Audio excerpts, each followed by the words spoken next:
Guys, what? Oh man, that's a bad start to the show. Excuse me. Hey guys, welcome back to another show, another episode of 1 Minute Breakdowns, where we break down each and every UFC fight in a minute or less. At least we try to. And first and foremost, wanted to thank all of you guys for the continuous support week in and week out on all of the shows that I have weekly. So far, these last 50 subs have come quicker than the last 100. So I want to appreciate you guys and give you guys some good content for this week. Just highlighting last week's results. Let me pull up the Bet MMA tips. So when we look at Fight Night Grasso Shevchenko, we had pretty much a clean sweep of the event if it wasn't for the draw in the main event with Valentina and Alexa. I know there's a lot of chalk boy, juice boy parlays, but sometimes you have to act accordingly with some of these events. And if it's putting money in the pockets, I'm not afraid of being a juice boy. Juice boy with money in my pockets, I'll take it. So yeah, we had the nice dog shot on Kyle Nelson that we called out on the episode last week as well at plus 206. Can't get better than that. And overall, we ended the event at 5.97 units in profit. And then moving on to the Contender Series, another chalky event, but managed to sweep it, 2.03 units profit there. If you guys did want to check out my bets, the Bet MMA tips is going to be linked into the description. I already have 2 bets up for tomorrow's card, and it's likely going to stay that way because this card is a little bit sketchy to say the least. But if you guys haven't already, please shoot a like, a comment, subscribe, share it with your mom, your dad, your grandma, whoever likes fights. We're all in this together. And before I go ahead and get into the breakdowns, let's take the screen off. Shout out to the chat. Mark, this isn't live, all good. My guy, I appreciate you and your support week in and week out. You're a regular. And speaking of regulars, we have Kristen and Kiwi Brew. My guys, my girl, thank you so much. Appreciate y'all. Now it's time for what everyone's been waiting for, these breakdowns. First fight of the night, we have Montserrat Rendon going up against Tamiris Vidal. Montserrat is 5-0. She is the underdog in this matchup. She'll be older by 9 years. Will be at a 2-inch height advantage, and the reach for both of these fighters are even. I'm going to break this one down plain and simple. I don't think Tamiris Vidal should be a minus 250 favorite against anyone on the roster. With that being said, Montserrat Rendon, not really the cream of the crop here when it comes to competition. She has not faced the best of competition on her own right in the regional scene, and decent game, well-rounded, but nothing that she excels at. I do think Tamiris Vidal ends up winning this fight, but I do think it's going to be a little bit closer than the line indicates here. This is overall going to be a pass for me, but Tamiris Vidal likely wins this one. Very sloppy first card. And to continue the sloppiness, we have Mizuki Inoue going up against Hannah Goldie. Mizuki Inoue coming back after a 3-year layoff. She's 29 years old, the younger fighter by 2 years. She'll be a shorter fighter by 1 inch and will have a 3-inch reach advantage in this fight. She is recently coming off of a big injury, some procedure with her knee, and also just a bunch of little other injuries that has kept her away from the game. And Hannah Goldie, last time out, getting brutally knocked out by Molly McCann with that spinning elbow. She's more of just like a bodybuilder, I would say, than a fighter, with all due respect.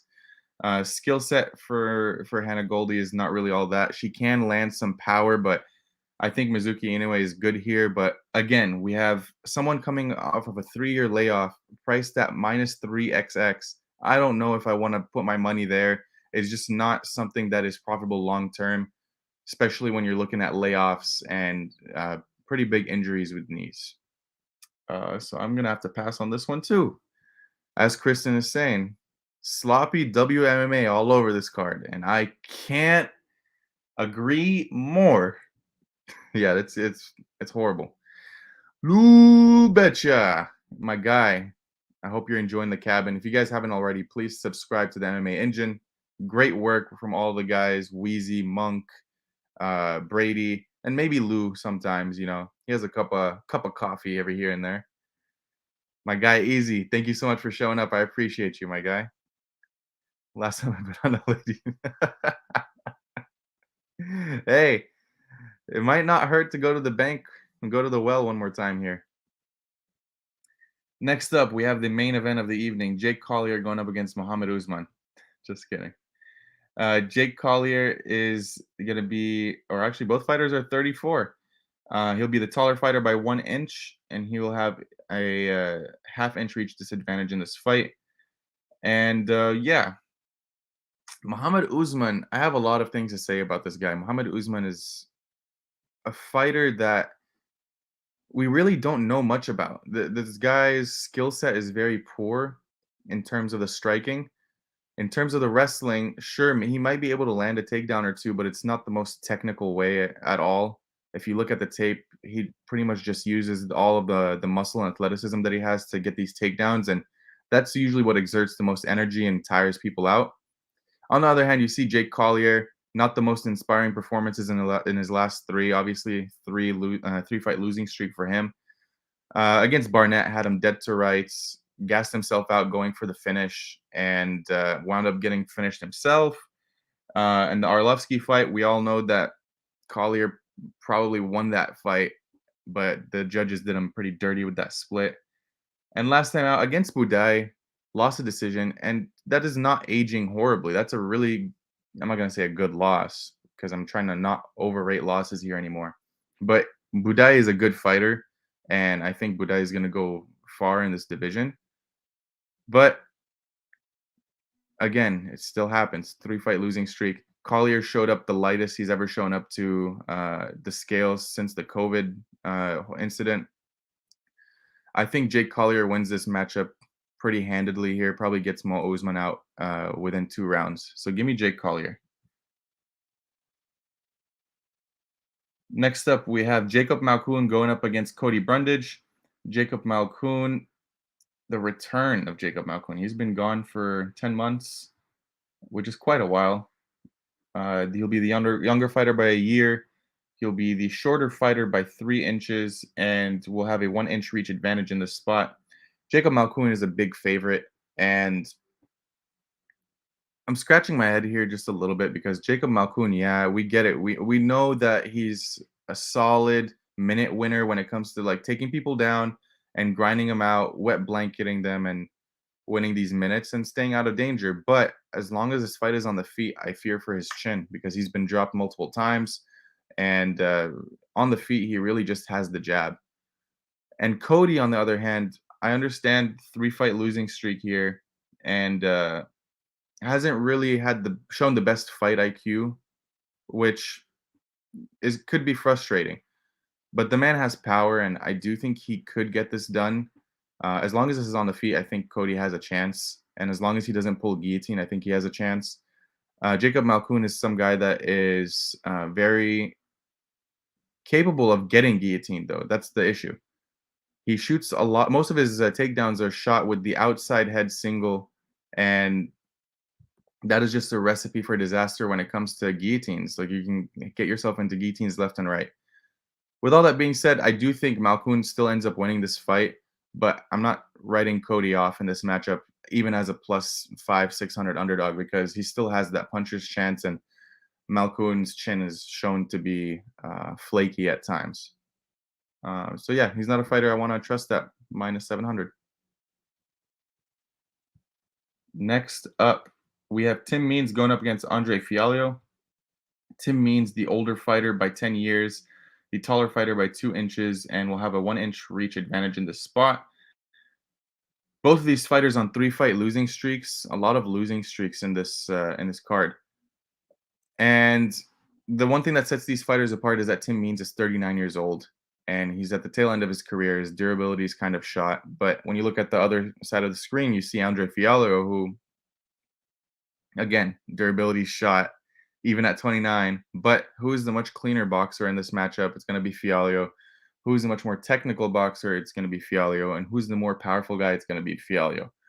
Now, if this gets to the ground, I think Tim Means can dominate there and possibly submit Andre Fialho. This automatically leads me to thinking about the fight doesn't go to decision, but it's already juiced to minus 270 at the moment. I just think Fialho is the much faster guy at this point in the career, and I think he just knocks Tim Means out within 2 rounds. The line has come down on Fialho. It was at minus 200 at a point, come all the way down. Now it's at minus 155 last I checked. And the KO is like plus 105, I believe, from when I last checked. But yeah, I'm leaning towards the Fialho side, but not touching this fight with a 10-foot pole. Let's check out the chat before we break this one down. You're right. Your cup of coffee is in the big time. For those that don't know, Lou's show, Cup of Coffee in the Big Time, he gives out his favorite college football bet, UFC bet, and NFL bet. So he does it weekly. It's a new show. Make sure you guys support him. If this is a large, if Cody doesn't jump Gilly, he has a shot. Yeah, and I mean, Cody is a guy that I have worked with in the past. We've game planned before, and sometimes he doesn't follow the game plan. But I spoke to him yesterday, and we talked about the jumping Gilly and whatnot, and hopefully he just doesn't do it at this point because it hasn't really helped him in his career. Plus, Cody's back in the corner. He loses UFC. Yeah, that is definitely possible. Next up, we have Miles Johns going up against Dan Argueta. Miles Johns is going to be the younger fighter by a year. The height advantage will be to no one because they're both 5'7", and then Miles Johns will be given up 2 inches in reach here. So Dan Argueta, this guy last time out had that draw against Ronnie Lawrence, but that fight was supposed to end within a couple of seconds. The ref stopped it a little bit too early. It's unfortunate. Took away a win from Dan Argueta. The dude has some really elite wrestling and can fish for these subs left and right. Now, Miles Johns will have the advantage here on the feet in terms of power, in terms of technicality, and in terms of cardio, in my opinion. But my thing with Miles Johns is he's slowly shown some regression in his performances over his last couple of fights, and I don't usually like to see that happen with guys, especially at 29 years old, still young. So I'm ultimately leaning towards Dan Argueta. I think he can wrestle Miles Johns for all 3 rounds and win a very close and greasy decision here. Next up, we have a really close fight between Charles Jourdain going up against Ricardo Ramos. Charles Jourdain and Ricardo Ramos are both 5'9". Jourdain will be given up 3 inches in reach, and he's the younger fighter by just a couple months. Jourdain is a slight favorite here.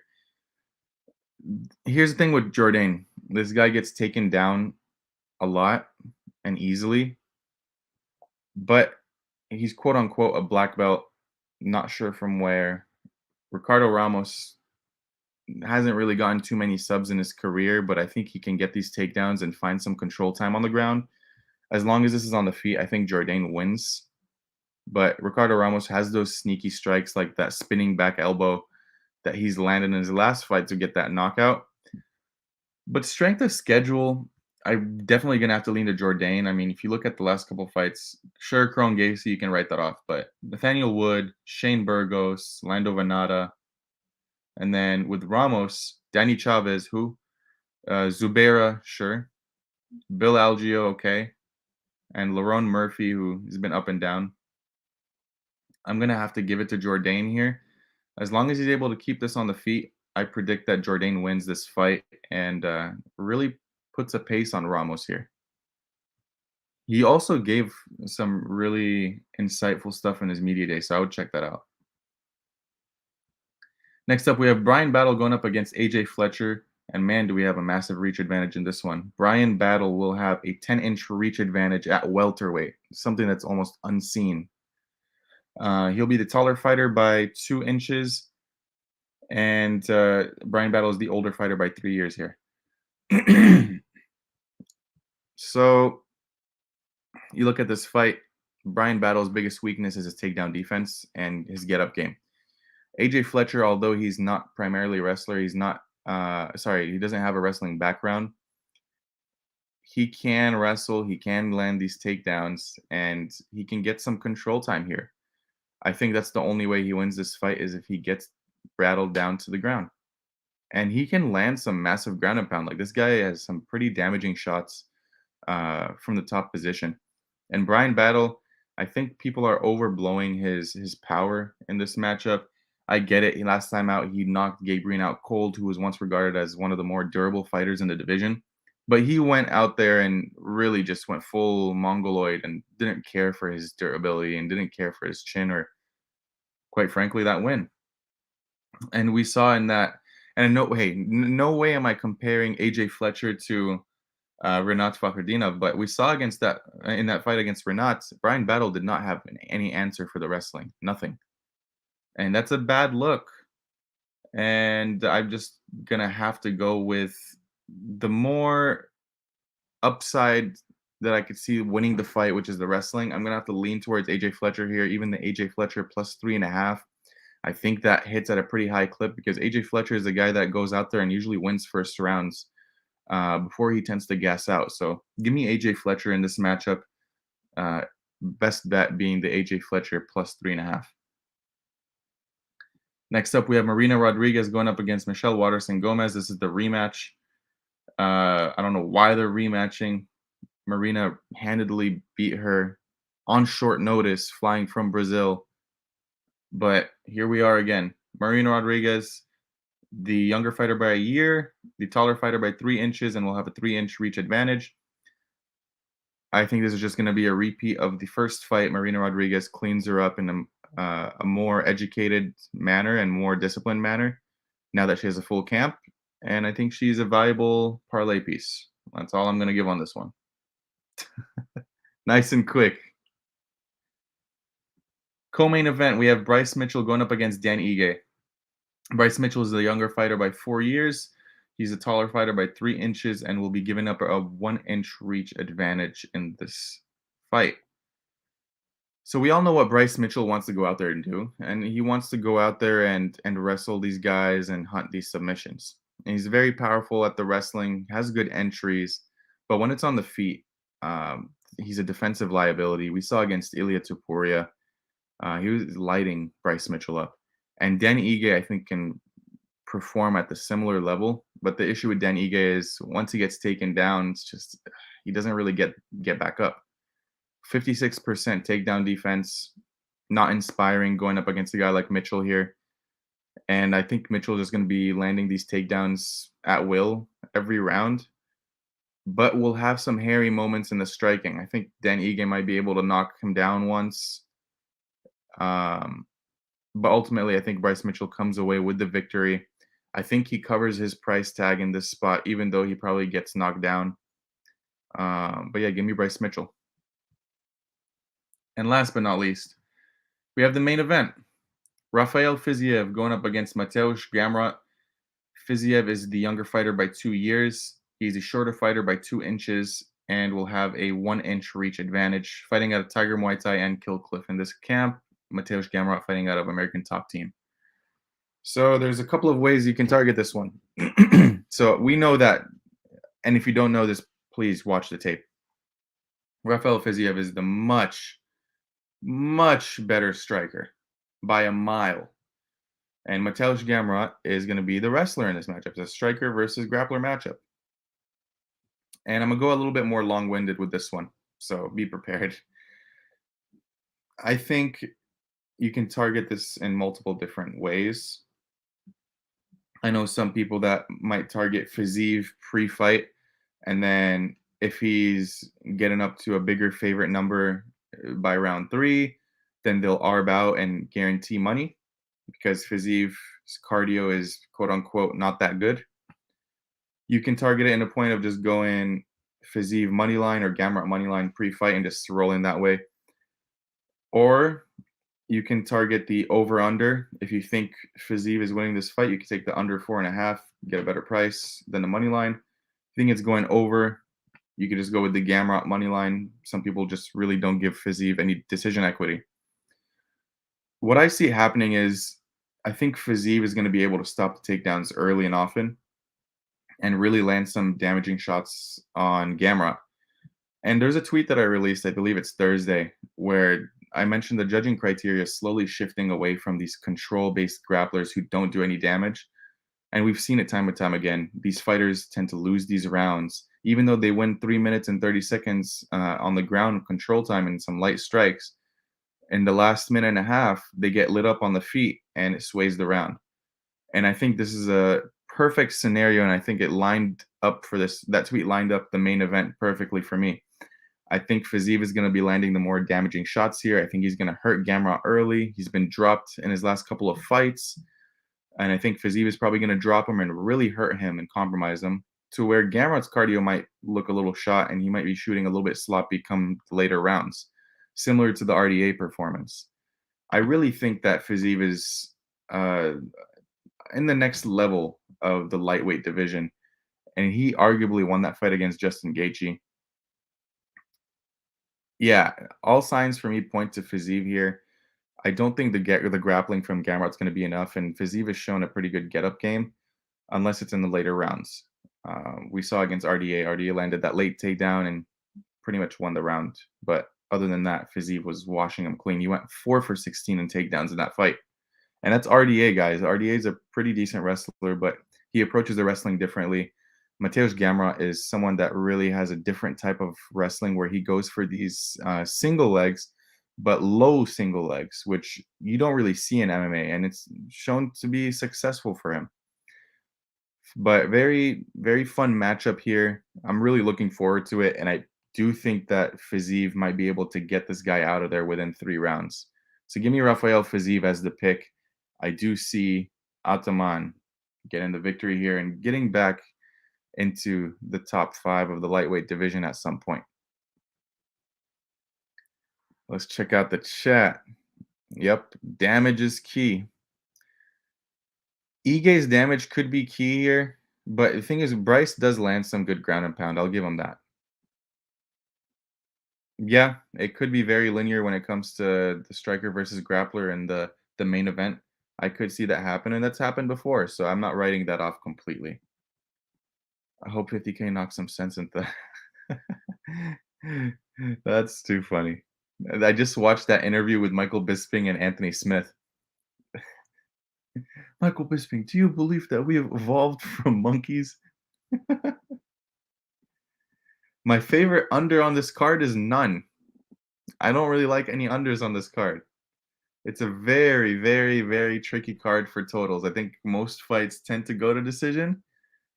I mean, just looking at it, I mean, the only fight that I think doesn't go to decision will probably either be the Brundage fight and the Collier fight and the Filio fight. Those 3. That's all.